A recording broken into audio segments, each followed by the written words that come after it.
Hello everyone, Igor Paspalov here, making another video for Roundtable TV, this time on a topic that's virtually unknown in the West as well as in Russia.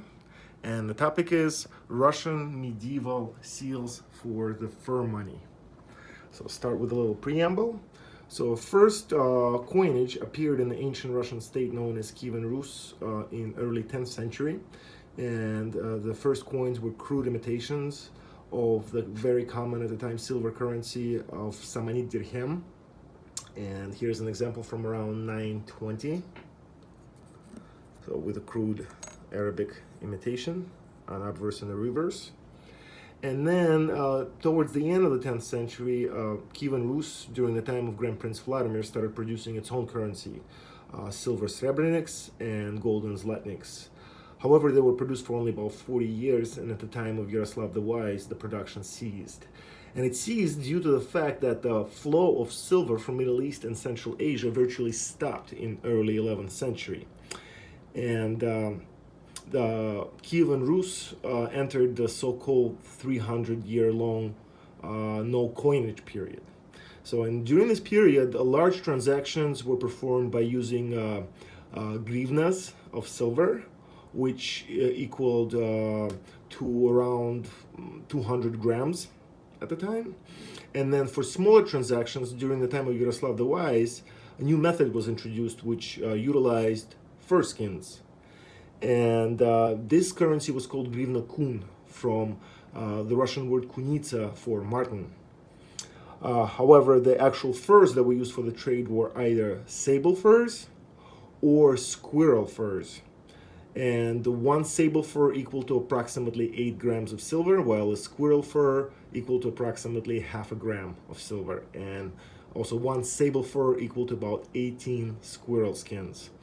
And these skins were usually had minor defects on them if it couldn't be used for production of clothing or decorations. Then it became a currency. And to make it legitimate currency, a seal of the local authority, which was either regional prince or grand prince in Kiev, was put around a batch of furs. This topic is also quite fascinating, even though the seals might not look very pretty. However, this allows an individual to collect numismatic related artifacts from the 300-year no coinage period, and the artifacts that can be linked to a specific principality, a specific ruler. So this is a great way to learn about this period and to collect it. So, and the production method was similar to how the majority of lead seals were produced at the time. So flan, like this one right here, lead flan, was placed in a couple of matrices, and a device similar to forceps was used, to squeeze it and turn it into a seal.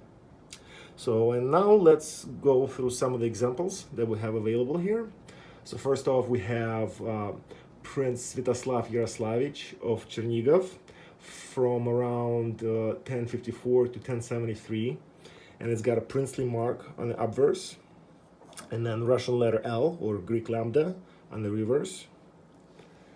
Next, we have a couple of seals from Grand Prince Vsevolod Yaroslavich. So this is Kiev from around 1078 to 1093.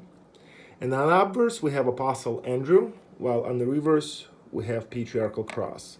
And a lot of these seals, especially during the first century of their production, featured a patron saint of the local prince or a grand prince, and then a cross or some sort of a princely mark on the reverse. So moving forward a little bit, so we have Yaropolk Izyaslavich from Vladimir Volyn Principality. This is around 1078 to 1086. And this, there is Apostle Peter on the obverse, and then the Cyrillic letter Zh on the reverse. Next one is Sviatopolk Izyaslavich of Turov. So this is Principality of Turov after 1093. And then on the obverse we have Archangel Michael. And on the reverse, we have a familiar Patriarchal Cross. Next over, we have Principality of Polotsk, which is in modern-day Belarus. This is Mstislav Brecheslavich from the second half of the 11th century. We have Saint Theodore the Martyr on the obverse, and then the patriarchal cross on the reverse. So next piece is actually quite interesting because this is actually a seal of Nicholas Zunar, who was the Byzantine praetor, which is equivalent of a governor of Thrace and Macedonia. And he was called to Kievan Rus in 1097 after Lubitsch gathering of the disputing princes to be an independent judge over the territorial dispute over Chernigov lands between two princes, brothers David and Oleg. And on the obverse we have Madonna, and on the reverse we have Nicholas's name in Greek. So next over we have a seal of the Grand Prince of Kiev, Vladimir Monomachus, who was a maternal grandson of Byzantine Emperor Constantine IX Monomachus. And this is from Kiev from around 1113 to 1125. And we have Saint Basil of Caesarea on the obverse and the familiar patriarchal cross on the reverse. Next is his eldest son, Grand Prince Mstislav the Great of Kiev from around 1125 to 1132. And we have Saint Theodore on the obverse, and then the patriarchal cross on the reverse.